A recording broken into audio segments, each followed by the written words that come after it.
आज के दिन यानी 2024 में किसी से भी पूछ लीजिए आप, सरकार आई मीन वो वाली सरकार नहीं, सॉरी मोदी जी, सॉरी मोदी जी, सरकार आपका फेवरेट एक्टर कौन है? प्रभास, यस, अल्लू अर्जुन, इनका नाम आएगा। और ये भी पूछ लो कि बाबू इस साल कौन सी मूवी का वेट कर रहे हो तुम? कल की पुष्पा 2, देवरा जैसी मूवीज का नाम आएगा। अब देखो तुम, ऊपर जो भी एक्टर और मूवीज का नाम आया एक भी बॉलीवुड से रिलेटेड नहीं है। कैसे हुआ ये सब? किसने किया ये सब? कि so called regional cinema Malayalam, Kannada, Telugu, Tamil, Indian cinema के किंग बन गए। तो बस यही बात करेंगे कि कैसे हुआ ये सब। उससे पहले समझदार लोगों के लिए चेतावनी, इस वीडियो में मूवीज के बारे में बात हो रही है, डिफरेंट लैंग्वेज के बारे में नहीं, और ना ही वहाँ के कल्चर के बारे में, और ना ही वहाँ के लोगों के बारे में, ओनली मूवीज के बारे में। चलो शुरू करते हैं। इतिहास। अब थोड़े जीके के क्वेश्चन पूछे जाएंगे आपसे। तो बता दो पहली इंडियन मूवी कब आई थी? 1913 में। साइलेंट मूवी थी, मूवी का नाम था राजा हरिश्चंद्र, और मूवी के मेकर थे दादा साहब फाल्के। वेरी गुड, आगे नंबर तुम्हारे जीके में, बहुत बढ़िया। जब साइलेंट थी मूवीज तो लैंग्वेज नहीं थी, तो जहाँ मूवीज बन रही थी उसको वहाँ का बोल दिया, जो मद्रास में बन रही थी उनको मद्रास का बोल दिया। होती तो साइलेंट ही थी, पर मूवी के दौरान कुछ इंस्ट्रक्शन दिए होते थे, टाइम बताया होता था, वो मूवी जहाँ बनी थी उस लैंग्वेज में होता था। राजा हरिश्चंद्र के अंदर वो संकेत दिए गए थे मराठी और इंग्लिश लैंग्वेज में। और फिर जब 1931 में आलम आरा आई, इंडिया की पहली बोलती मूवी, ये भी जीके का बहुत बड़ा क्वेश्चन, बढ़िया, 100 नंबर। उसके बाद इंडिया की अलग अलग लैंग्वेज में मूवीज बनने लगी और वहाँ के अलग अलग इंडस्ट्रीज खड़े होते गए। अब थोड़ा सा आपका जीके का नॉलेज में और एक्सपेंड कर देता हूँ। कालिदास करके मूवी आई थी 1931 में, जिसको बनाया था एच.एम. रेड्डी ने। वो इंडिया की पहली बाईलिंगुअल मूवी थी जो बनी थी तमिल और तेलुगु में। कन्नड़ा की पहली बोलती मूवी आई थी 1934 में, मूवी का नाम था सती सुलोचना। रही बात मलयालम की, वो आई थी 1938 में, मूवी का नाम था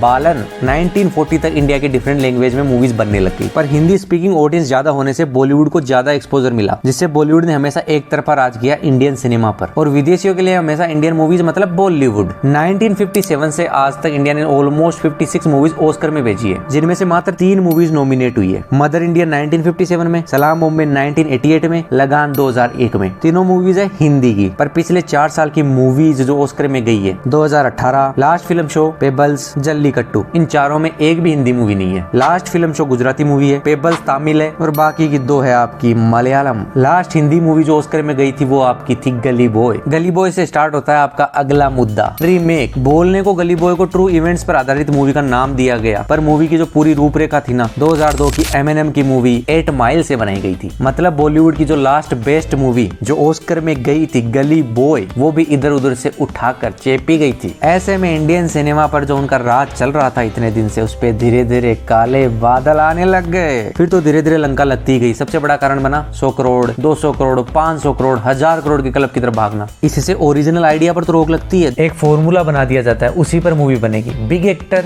आइटम नंबर, रीमेक, बस हो गया काम खत्म। बॉलीवुड बन गया रीमेक वुड। ऊपर से कंपटीशन चल रहा है उसका साउथ से, जहां से आ रही है spice, content, cult, KGF, spicy masala. Indian cinema में पेन इंडिया मूवीज का चलन इन्हीं मसालेदार मूवीज से स्टार्ट हुआ, और जिसके पापा थे एस.एस. राजामौली, मतलब वो तो है ही, बट तेलुगु सिनेमा काफी लंबे टाइम से ये कमाल करता आ रहा था। अभी देख लो आप 2024 में कल की, पुष्पा 2, दोनों तेलुगु मूवीज और जनता बहुत तगड़ी तरीके से वेट कर रही है। मूवीज को ग्रैंड बनाने की आदत हमेशा से रही है उनकी। इंडिया की पहली बड़े बजट की मूवी तेलुगु से थी 1933 में ही। मूवी का नाम था सती सावित्री, और बजट था 75,000, काफी ज्यादा था उस टाइम, ऐसे हल्के मत लेना। और आज के दिन भी इंडिया की सबसे ज्यादा बजट वाली मूवी यानी कल की 2898 AD, 600 करोड़ प्लस बजट है उसका, वो भी अपनी तेलुगु मूवी है। कुछ चीजें जो है फैक्ट बन चुकी है, जैसे बाहुबली ने दुनिया चेंज कर दी इंडियन सिनेमा की। आरआर ने विदेशियों के सामने रखा कि ये है इंडियन मूवीज, उनको मजा दिलाया, उनके लिए एक तरीके से मास्टर क्लास बन के आ गई वो मूवी। कल की 2898 AD तो पहली मूवी है इंडिया की तरफ से जो खेल खेल में इतना खतरनाक तरीके से प्रमोट करी है। इंडिया की पहली मूवी बन गई है जो कोमिकॉन में रिप्रेजेंट करी गई है। मूवी को प्रमोट करने के लिए उन्होंने मिनी एनिमेशन सीरीज बना दी। महेश बाबू की मूवी का रीमेक करके सलमान खान ने मूवी बनाई वांटेड। उसके बाद बॉलीवुड में स्टार्ट हुआ मसाला मूवीज का ट्रेंड, पर फिर भी जब असली मसाला देखने की बात आती है ना, तो मजा देती है तेलुगु मूवीज ही। और इसी रीजन से जब टीवी पर हिंदी डब मूवीज का जो प्रचार हो रहा था, तो उसमें सबसे आगे थी तेलुगु मूवीज। नागार्जुन, अल्लू अर्जुन, महेश बाबू, ये लोग उस जमाने में भी पैन इंडिया सुपरस्टार थे, जिस जमाने में ये कॉन्सेप्ट ही नहीं आया था। तो जब भी मसाला की बात आती थी बॉलीवुड रीमेक बना देता, पर अब जब रीमेक के धंधे पे ताला लग गया है तो बॉलीवुड पीछे रह गया मसाला के मामले में। Content king Malayalam cinema cinema. देख देख देख कितना जल्दी से बोल रहा है। 2024 में तो ये बात बोलने और प्रूव करने की भी जरूरत नहीं है कि असल में कंटेंट दे कौन रहा है। कम दाम बड़े नाम। मलयालम सिनेमा ने धरातल पर रहकर आसमान को छूने वाली मूवीज बनाई, जिससे ऑडियंस के बीच तो उनका नाम हुआ ही, साथ ही OTT प्लेटफॉर्म भी। हम तो लपेट लेंगे, तुम मूवी दो। वो मलयालम मूवीज को मोटा माल देने को तैयार बैठी है, जिससे वो नए आइडियाज पर और ज्यादा मन से काम कर पा रहे हैं। पर बॉलीवुड के साथ ऐसा नहीं है। इंडिया की पहली डिस्टोपियन मूवी गणपत को तो आज तक कोई OTT नहीं मिला।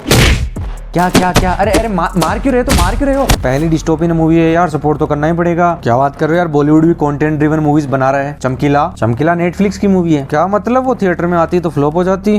तुम खुद सोच लो, पिछले 2 साल में 2 मूवी बताओगे जो कंटेंट ड्रिवन थी, और उन्होंने भी रोते रोते रगड़ते पैसे कमाए। ऊपर से जनता को गालियां दे रहे हैं। ऐसा नहीं कि हर महीने एक अच्छी कंटेंट वाली मूवी नहीं आ सकती क्या? हाँ, तेरे बाप के पैसे हैं सारे के सारे। अच्छा बेटे, हर दूसरे महीने अक्षय कुमार को देने के लिए तो 100 करोड़ आ जाते तुम पे। एक अच्छे कंटेंट वाली इंडिपेंडेंट मूवी जिसको बेक करने के लिए 5-10 करोड़ देने, उसमें भी तुम्हारा निकल जाता है। दम निकल जाता है। तुम रोज मेस में दाल खिला रहे हो, एक दिन मन नहीं आया, उस दिन तुमने पनीर खिला दिया। ये कोई बात थोड़ी है। मेरी गलती है, तुम्हारी गलती है? मेरी गलती है। ओके, मेरी गलती है, bye. Cult classic, mass plus content मिलकर बनता है कल्ट क्लासिक, और इसका परफेक्ट एग्जांपल है विक्रम। मास ऑडियंस को भी उत्तेजित करती है, साथ ही कंटेंट भी उच्च दर्जे का है। एक लेयर्ड कहानी जो पर्दे पर आपकी आंखें चिपकाए रखती है। 2 नाम लूंगा, रजनीकांत और कमल हासन। ये दोनों टोटली रिप्रेजेंट करते हैं तमिल सिनेमा को। Kamal Haasan means content, Rajinikanth means क्या रे, आई मीन मास। क्या होता है कि जब हाई कंटेंट ड्रिवन मूवीज देखने को मिलती है तो कई बार जनरल ऑडियंस के लिए वो बहुत भारीपन हो जाता है और मूवी बहुत ज्यादा आर्ट सी हो जाती है उनके लिए। पर तमिल सिनेमा इन दोनों चीजों को बैलेंस करके बहुत अच्छी तरीके से चलता है, जिसकी मास और क्लास दोनों अपील है। बॉलीवुड को ये बात समझ नहीं आती। उनके लिए मास मतलब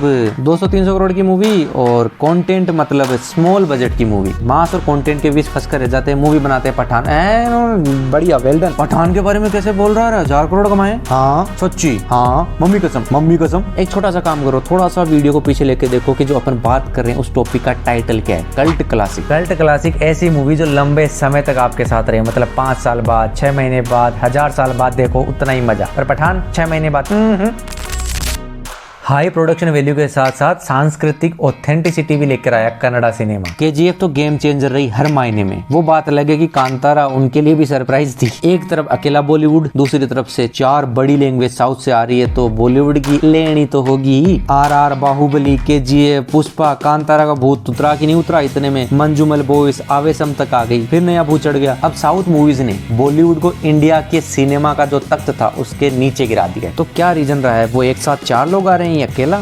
नहीं बेटे, असली रीजन बताता हूँ मैं आपको। बॉलीवुड कमा के दे रहा था बहुत ज्यादा पैसा मतलब बिजनेस मतलब कॉर्पोरेशन, और जहाँ कॉर्पोरेशन आ जाता है वहाँ वही प्रोडक्ट बनता है जो ज्यादा कमा के दे। ओनली फॉर्मूला बेस्ड मूवीज बन रही है, रीमेक्स बन रहे हैं, normal ideas, independent ideas, unique ideas गए तेल लेने। बाकी तुम बताओ, तुम्हें क्या लगता है इसका रीजन क्या है? कमेंट सेक्शन में, वहाँ अपन एक दूसरे से कर लेंगे बहसबाजी। और अगर मैं तुमको बताऊं कि हेरा फेरी जो है वो मलयालम मूवी का रीमेक है, धज्जियां उड़ गई, दिमाग खराब हो गया। ओके, पर ये वीडियो देख लो, तुम्हारा और ज्यादा दिमाग खराब हो जाएगा। बाकी तो अलविदा।